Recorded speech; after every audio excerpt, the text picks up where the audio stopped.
चलो, जय हिंद, वंदे मातरम। आप सभी का स्वागत है राजस्थान से एकेडमी पर, जो कि शिक्षक परिवार से जुड़ा है। तो फ्रेंड्स, आज के इस वीडियो में हम देखेंगे सिगमंड फ्राइड का, यानी कि जो इन्होंने सिद्धांत दिया था, तो वो कौन सा सिद्धांत दिए थे। तो आप लोगों को जो है शुरू से लगा के लास्ट तक बने रहना है। और आपको जो है, अगर आप हमारे चैनल पर नए हों तो हमारे चैनल को सब्सक्राइब जरूर कर लीजिएगा, ताकि हम आपके लिए हर रोज़ ऐसी वीडियो लेकर आते रहें। ठीक है। तो जैसा फ्रेंड्स, आज जो हम आपको बताना चाह रहे हैं, आज के इस वीडियो में हम क्या पढ़ रहे हैं, तो हम पढ़ रहे हैं कि सिगमंड फ्राइड जो है उन्होंने कौन सा सिद्धांत दिया था। तो सिद्धांत इन्होंने दिया था कि मनोविश्लेषणात्मक सिद्धांत दिया था। ठीक है, कौन सा? मनोविश्लेषणात्मक सिद्धांत दिया था। अब जो है सिगमंड फ्राइड जो है उन्होंने सिद्धांत तो दे दिया, लेकिन यहाँ पे ये है कि जो सिगमंड फ्राइड जो है वो कहाँ के मनोवैज्ञानिक थे। तो ये कहाँ के मनोवैज्ञानिक थे? ऑस्ट्रेलिया के मनोवैज्ञानिक थे। कहाँ के? ऑस्ट्रेलिया के मनोवैज्ञानिक थे। अब जो मनोवैज्ञानिक जो थे, अब इन्होंने बच्चों के बारे में बच्चों के ऊपर से कुछ बातें तो बताई होगी। बच्चों का जो है मेमोरी लॉस जैसे कैसे होती है, बच्चों को जो सिखाने का जो तरीका होता है वो किस तरह से होता है, कुछ ना कुछ तो बताया होगा ना। तो हम देखते हैं कि इन्होंने क्या बोला है। तो इस सिद्धांत में मन या मस्तिष्क का विश्लेषण किया जाता है। ये जो सिद्धांत होता है ना, तो इस सिद्धांत में हम किसका विश्लेषण करते हैं? तो अपना जो मन होता है, यानी कि जो बच्चों का जो मन होता है ना, और जो मस्तिष्क यानी कि मेमोरी जो होती है ना, इसका विश्लेषण किया जाता है। अब हम देखते हैं जैसे इन्होंने आगे और क्या बताया है।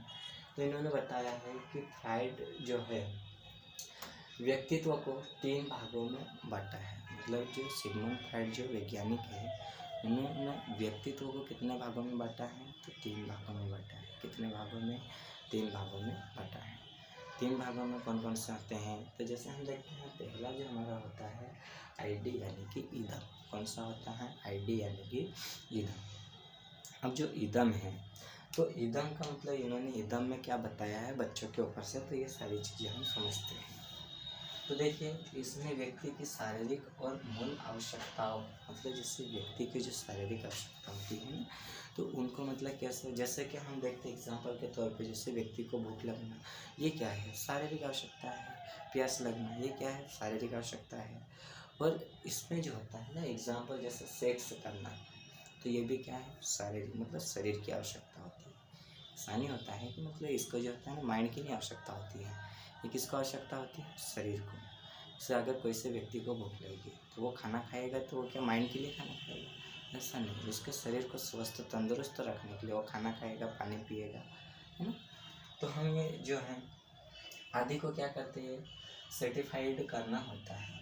यह सामाजिक आवश्यकताओं और नैतिक मूल्यों की चिंतन के बिना इच्छाओं की पूर्ति पर क्या करता है? बल देता है। ये जो होता है ना, मनुष्य की जो मानसिकता यानी कि जो शारीरिकता के ऊपर जो प्रभाव डालता है ना, तो ये क्या करता है कि सामाजिक आवश्यकता, समाज में जिस चीज़ की आवश्यकता होती है ना, इसके ऊपर ये क्या करता है? बल डालता है। ठीक है। अब हम देखते हैं इन्होंने जो बताया है आगे का, जो हमारा होता है कौन सा होता है? ईगो। कौन सा होता है? ईगो। अब जो ईगो है, ईगो अहम। तो ईगो जो होता है, तो ईगो में क्या है, इसकी डेफिनेशन हम देखेंगे। तो ईगो के हम देखते हैं, तो ये तो आपको समझ में आ गया होगा। ठीक है, अब इसको हम रफ करते हैं।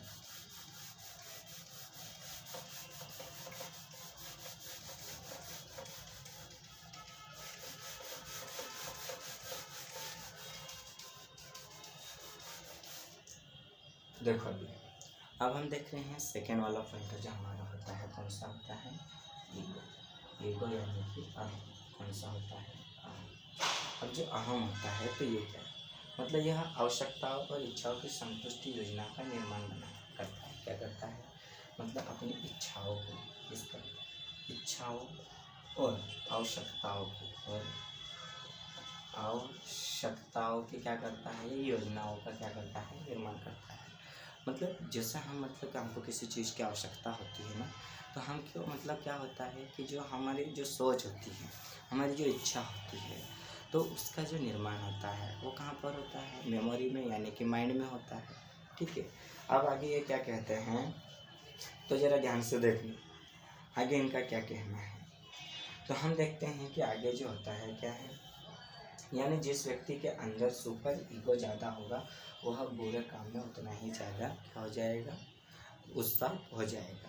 मतलब कौन सा जो होता है ना, इसमें जो व्यक्ति के अंदर जो मतलब ईगो जो ज़्यादा रहता है ना, आपने भी देखा होगा बहुत सारे ऐसे व्यक्ति होते हैं जिनके अंदर क्या रहता है, मतलब एटीट्यूड ज़्यादा भरा हुआ रहता है। वो छोटे छोटे से आप उससे मतलब कुछ सवाल करोगे तो उसका उल्टा पुल्टा जवाब देगा। आप अगर उसके साथ अच्छा सा व्यवहार करोगे तो आपके साथ उल्टा सीधा व्यवहार करेगा। तो ये क्या होता है, ये ईगो होता है। मतलब उस व्यक्ति अपने आप को क्या समझता है, ये अपने आप को स्मार्ट समझता है, मतलब अपने आप में बहुत ज़्यादा ईगो रखता है। ठीक है, तो ये हमारा जो था ईगो, यानी ये अहम जो है आपको समझ में आ गया होगा। अब हम देखते हैं, अब हम आगे कौन सा देखेंगे, तो सुपर ईगो कौन सा है, सुपर ईगो। अब जो है सुपर ईगो जो है, तो इसको हिंदी में क्या कहते हैं, तो परा अहम। क्या कहते हैं, परा अहम। क्या बोलते हैं, परा अहम। अब जो ये परा अहम जो होता है ना, तो इसमें क्या होता है, इसमें जो है बच्चे जो होते हैं किस तरह से व्यवहार करते हैं, ये सारी चीज़ें हम इसमें देखेंगे। ठीक है, आपको अगर समझ में नहीं आ रहा हो तो आप जो है, अगर हमारी जो स्पीड जो है ना ज़्यादा फास्ट हो रही है आपको समझाने में, तो आप क्या करो, थोड़े स्लो कर लीजिएगा। ठीक है, तो आपको जो है अच्छे से समझ में आ जाएगा। अब हम देखते हैं जो परा अहम यानी कि जो सुपर ईगो जो होता है, ये क्या होता है। यह समाज द्वारा नैतिक सूत्रों के अकॉर्डिंग क्या होता है कि यह समाज द्वारा, यह किसके द्वारा, समाज द्वारा, समाज द्वारा नैतिक सूत्रों के क्या है, अकॉर्डिंग। ठीक है, तो ये जो होता है ना कि मतलब समाज में क्या है कि ये जो हमारा सुपर ईगो होता है, तो ये जो क्या करता है कि मतलब इसके जो है, जो समाज में जो नैतिक मूल्य होते हैं ना, उसका काम करता है। किसका, नैतिक मूल्य के ऊपर आधारित होता है। अब यानी जिस व्यक्ति के अंदर सुपर ईगो होता है, देखो क्या है कि जिस व्यक्ति के अंदर क्या होता है, सुपर ईगो, कौन सा, सुपर ईगो होता है ना, वो व्यक्ति क्या करता है, हमेशा उल्टा ही काम करता है। जैसे मैंने आपको ईगो में मैंने आपको बताया, तो वैसे जो सुपर ईगो होता है तो इसमें भी यही होता है। अरे जैसे एग्जांपल के तौर पे यही लेगा, आपका कोई फ्रेंड्स है जो आपसे मतलब क्या है, पढ़ने में होशियार है, और वो अपने आप को क्या समझता है, पढ़ाई का मतलब सेंसर समझता है। आप उससे कुछ सवाल करोगे तो वो व्यक्ति क्या करेगा, आपको सही जवाब ना दे के वो उल्टा सीधा जवाब देगा। क्या करेगा, वो उल्टा सीधा जवाब देगा। अगर आप उससे सही व्यवहार करना चाहोगे तो वो आपके साथ कुछ भी उल्टा सीधा है। आप जैसे उसके साथ जैसे प्रेम से बात करोगे कि भैया भैया करके आप बात करोगे, तो वो आपसे टू टू ताती बात करेगा। ठीक है, मतलब वो क्या बता रहा है, वो अपने आप में एटीट्यूड बता रहा है। क्या बता रहा है वो, एटीट्यूड, मतलब उसके अंदर जो है ना ईगो बहुत ज़्यादा भरा हुआ है। तो ये जो होता है ना सुपर ईगो में, तो ये वैसे ही व्यक्ति के अंदर मतलब क्या होता है, सुपर ईगो का जो काम करता है। ठीक है, अब हम देखते हैं जो क्या है कि आगे क्या होता है। वही इसमें एक बात और आपको बोलते, जो सुपर मतलब जो एटीट्यूड वाले होते हैं ना, वो अधिकतर क्या करते हैं, झूठ का सहारा लेते हैं, गलत काम का सहारा, मतलब गलत काम करते हैं और बोल देते हैं कि मैंने ये काम नहीं किया है। तो ये क्या है, झूठ बोल रहे हैं। ठीक, अब हम देखते हैं आगे जो इसका होता है स्वमोह। कौन सा होता है, स्वमोह। कौन सा, स्वमोह, मतलब किसी व्यक्ति को जो यानी कि बच्चे की हम बात कर रहे हैं, तो बच्चे का जो होता है ना, उसके जो होती है क्या होती है, उसके माइंड को क्या करना चाहिए, अपनी ओर आकर्षित करना। क्या करना, आकर्षित करना।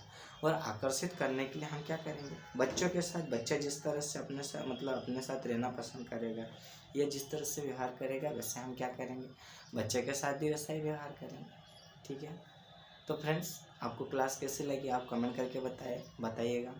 और आप अगर हमारे चैनल पर नए हों तो हमारे चैनल को सब्सक्राइब कर लीजिएगा, ताकि हम आपके लिए हर रोज़ ऐसी वीडियो लेके आते रहेंगे।